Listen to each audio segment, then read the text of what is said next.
Do you mind? So.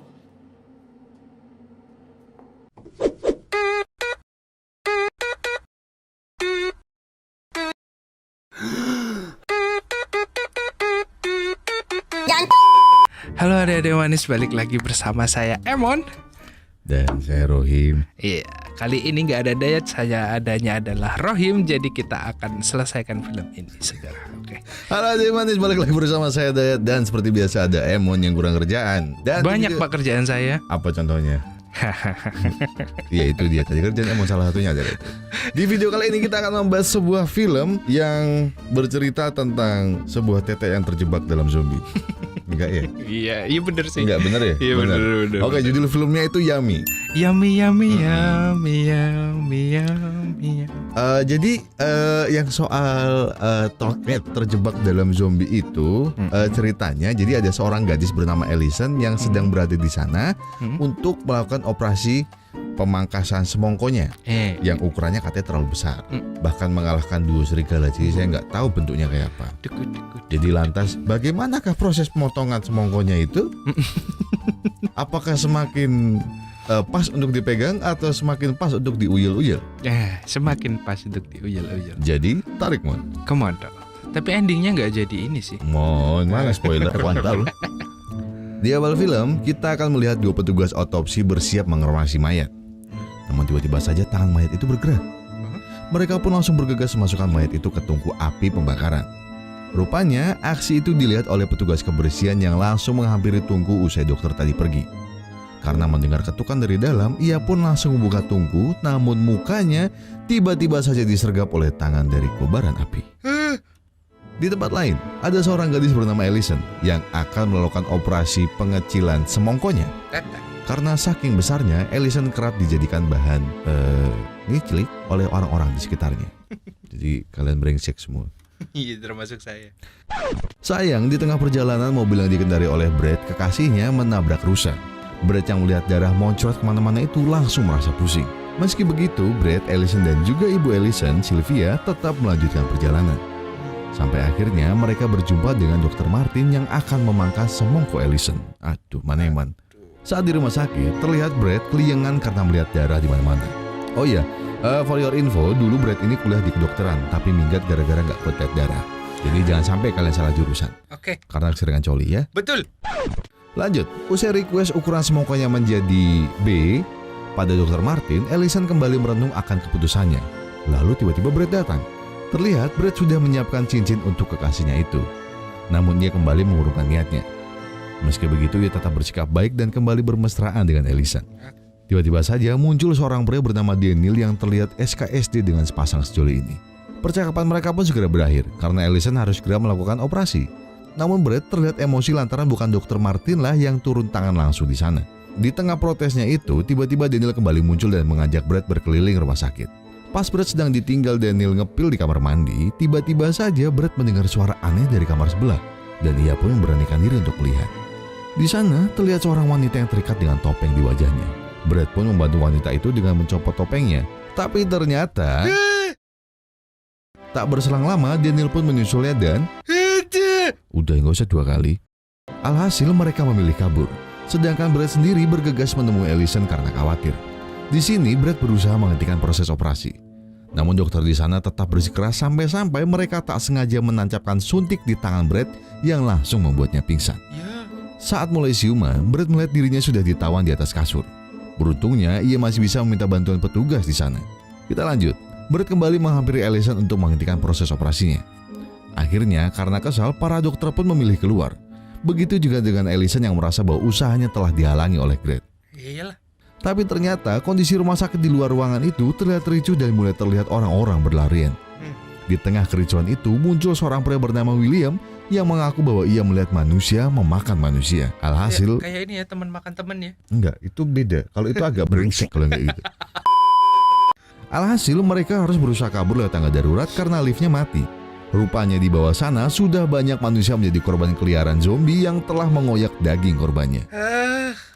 Ellison dan Brad pun berusaha mencari jalan keluar serta keberadaan Sylvia. Sayangnya mereka justru menemui zombie yang sedang asik memakan mangsanya dan mengincar mereka jadi mangsa selanjutnya. Tanpa ampun zombie itu mengejar mereka berdua. Sampai akhirnya Brett coba mengalahkannya dengan sebuah tongkat. Sayangnya tongkat itu nyangkut di saluran listrik yang justru membuat Brett tersetrum dan pingsan dengan kepala bercucuran darah karena terbentur lantai dengan kencang. Aduh, sakit.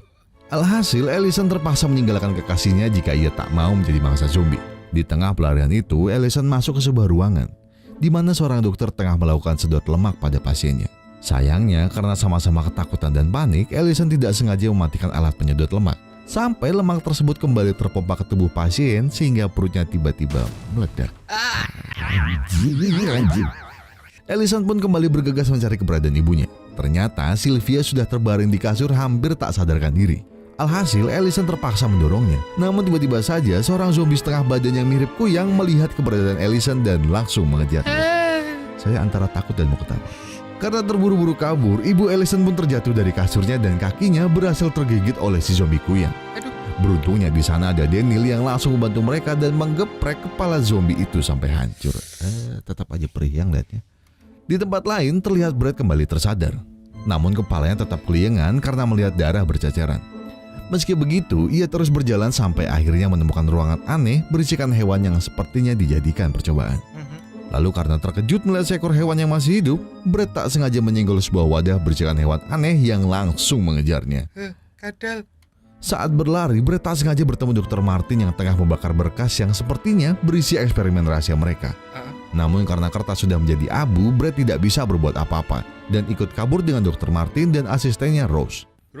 Sementara itu di tengah kegentingan, William masih sempat-sempatnya bercocok tanam dengan Paula. Baik. Mas, kenapa sih?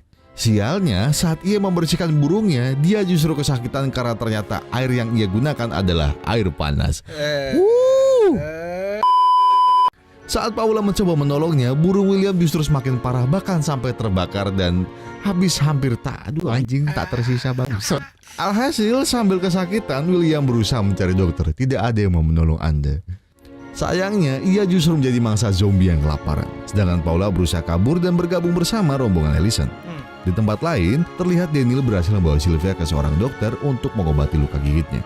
Di tengah pemeriksaan itu, mereka merasa ada rombongan yang menyadari keberadaannya. Dr. Anne pun refleks memukul rombongan itu yang ternyata adalah Brett. Beruntungnya, Brett masih bisa siuman dan dapat kembali berkumpul dengan Ellison. Sayangnya di tengah kebahagiaan reuni itu, Sylvia mulai menunjukkan gejala berubah menjadi zombie. Dengan komando Dr. Martin, mereka sepakat membuat vaksin pencegah perubahan zombie. Namun mereka harus ke ruangan apoteker terlebih dahulu untuk membuatnya. Sayang, meski vaksin berhasil dibuat, Sylvia tetap tidak terselamatkan. Disinilah Dr. Martin mengaku bahwa ia telah melakukan malpraktek yang justru mengakibatkan terciptanya virus zombie. Asisten Dr. Martin yang mendengar pernyataan itu langsung membunuhnya karena dendam. Cepat banget. Dengan bantuan Dr. Anne, mereka kembali berusaha membuat vaksin. Sayangnya, saat Dr. Anne berusaha menyuntikkan vaksin itu, tangannya justru tergigit. Alhasil, ia langsung meminta tolong supaya tangannya segera diamputasi. Namun karena semua tidak tega, Dr. Anne terpaksa memotong tangannya sendiri dengan sebuah mesin. Sementara itu, Brett terlihat ketakutan saat ditugaskan untuk membunuh Sylvia yang sudah menjadi zombie. Alhasil, Ellison sendirilah yang terpaksa memacok kepala ibunya berkali-kali. Film Kipriman tuh. Lanjut, rombongan yang tersisa pun berusaha kabur ke atap rumah sakit. Di sini, mereka harus melewati jembatan Sirotol Mustaqim.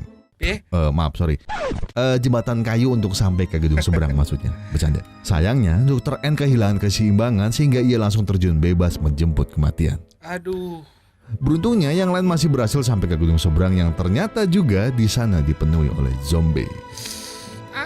Sampai akhirnya, asisten Dr. Martin ini menjebak Daniel ke ruangan yang berisi zombie. Sampai-sampai kakinya berhasil tergigit. Lantaran Daniel tadi sempat melecehkannya. Namun Daniel berhasil mengcounter-attack-nya dan membunuh wanita itu. Ia lantas beralasan pada Brett, Ellison, dan Paula bahwa asisten itu sudah terinfeksi zombie sehingga harus dibunuh.